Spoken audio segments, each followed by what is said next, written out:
Have you ever been fired? From the very company you built with your own hands?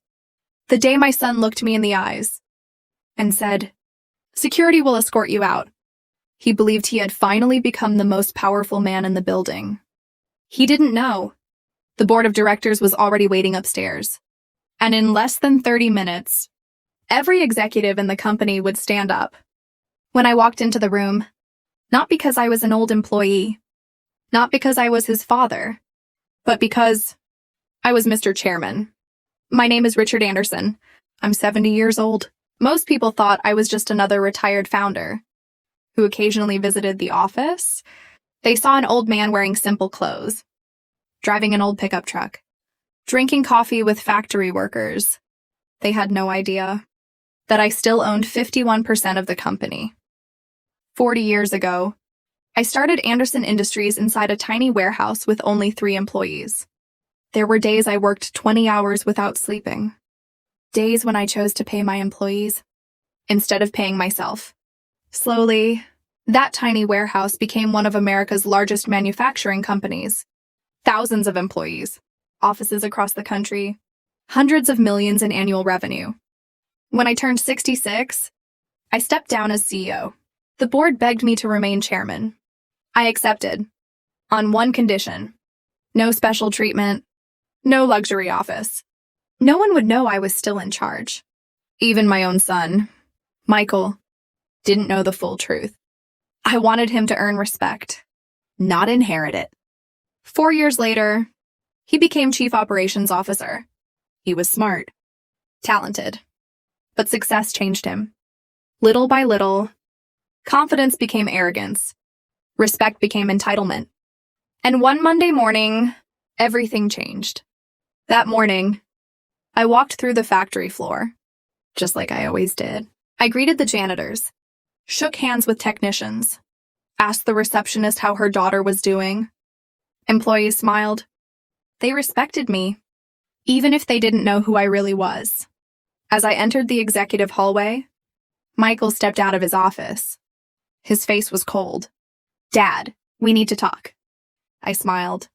Of course. Inside his office, he closed the door. He slid a folder across the desk. I looked down. Termination notice. I slowly raised my eyes. "What is this?" Michael folded his arms. "I'm making changes. The company needs younger leadership. You confuse employees. They listen to you more than management." I asked quietly, "So, you're firing me?" He nodded. "This company belongs to the future, not the past."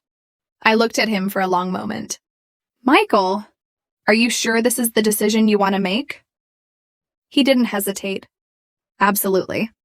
Then he pressed the intercom. "Security, please escort Mr. Anderson out of the building." Within seconds, 2 security guards arrived.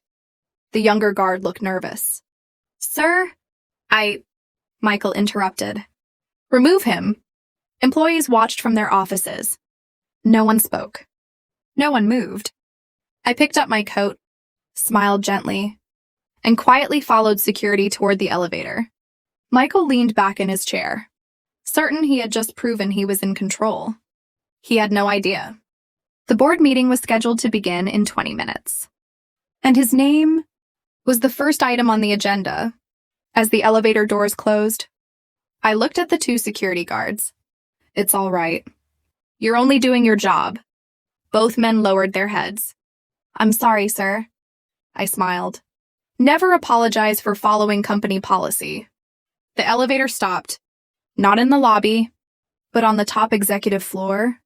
The security guards looked confused.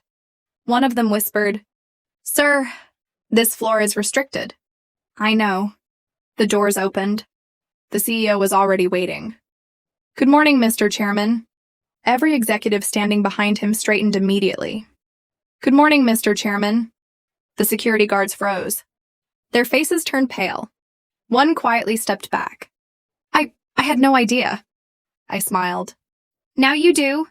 5 minutes later, the boardroom filled with directors, 12 board members, the company's legal counsel, the chief financial officer, the chief executive officer. The CEO stood. Ladies and gentlemen, Mr. Chairman has arrived.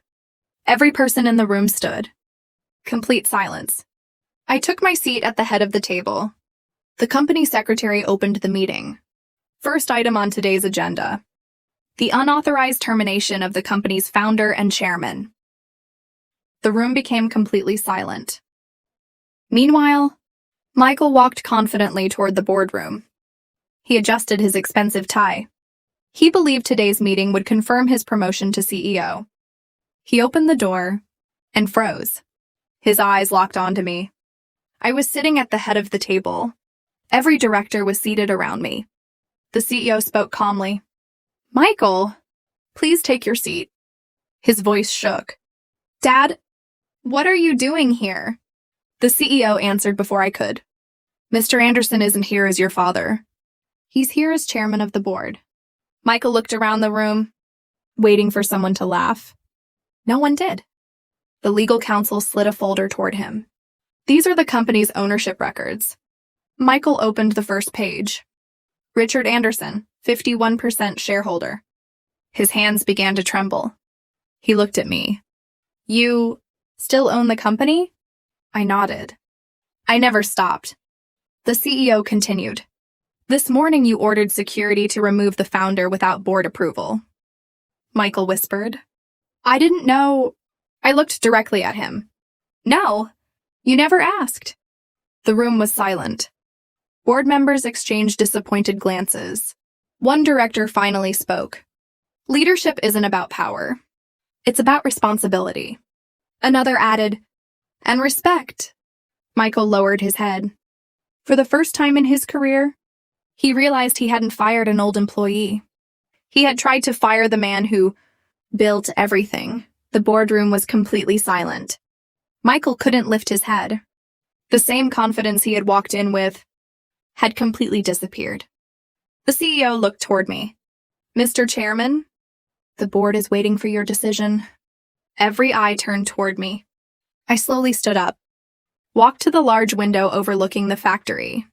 Thousands of employees were working below, men and women, building the company I had started 40 years ago. I took a deep breath. When I founded this company, I promised myself one thing: no employee would ever be treated with disrespect. I turned back toward the room. Not even me. I looked directly at Michael. "This morning, you didn't fire your father. You fired an employee. Without respect. Without listening. Without following company policy." Michael's eyes filled with tears. "I'm sorry. I thought I had to prove I was strong." I nodded. Strength without humility becomes arrogance. The legal counsel spoke. "The board recommends immediate disciplinary action." One director suggested a 6-month suspension. Another recommended removing Michael from leadership completely. The room began discussing the options. I quietly raised my hand. The room fell silent. "I have another proposal." Every director listened carefully. "Michael will not become CEO. Not today." His shoulders dropped. "But he will keep his job." The room looked surprised. I continued. "For the next 6 months, he will work in every department. The factory, the warehouse, customer service, maintenance." 6 months later, the report started arriving. The warehouse manager wrote, "Michael unloads trucks alongside everyone else." The customer service director wrote, "He stays late to help new employees." The maintenance supervisor smiled during the next board meeting. He even cleaned the factory floor after a machine leaked oil. For the first time, no one respected Michael because he was the founder's son. They respected him because of how he treated people. At the next board meeting, I opened the same folder. Michael stood quietly at the end of the table. No expensive speech. No excuses. Only humility. I smiled. 6 months ago, you wanted authority. Today, you've earned respect. I signed the promotion papers. The room erupted in applause. Michael walked over, not as an executive, not as my son, but as a grateful man. He hugged me tightly. "I'm sorry, Dad. I spent years trying to become successful. But I forgot. Success means nothing if people lose respect for you." I smiled. "And remember this. A company can survive bad decisions, but it cannot survive leaders who forget how to treat people. That evening, we sat together on the front porch of my home. The sun was setting. Michael looked at me and smiled. Why did you forgive me? I looked across the garden. Because someone once forgave me when I was young enough to think I knew everything. He laughed softly. So, does this mean you'll finally retire? I smiled. Maybe. But not from being your father. For the first time in years. We both laughed. As I watched the sunset, I realized something. Buildings can be built, companies can grow, fortunes can be made, but the greatest legacy any parent can leave isn't money. It isn't power. It's raising a child who learns that respect must always come before success. Because titles can be given, power can be taken away. But character is what people remember long after your name leaves the office door.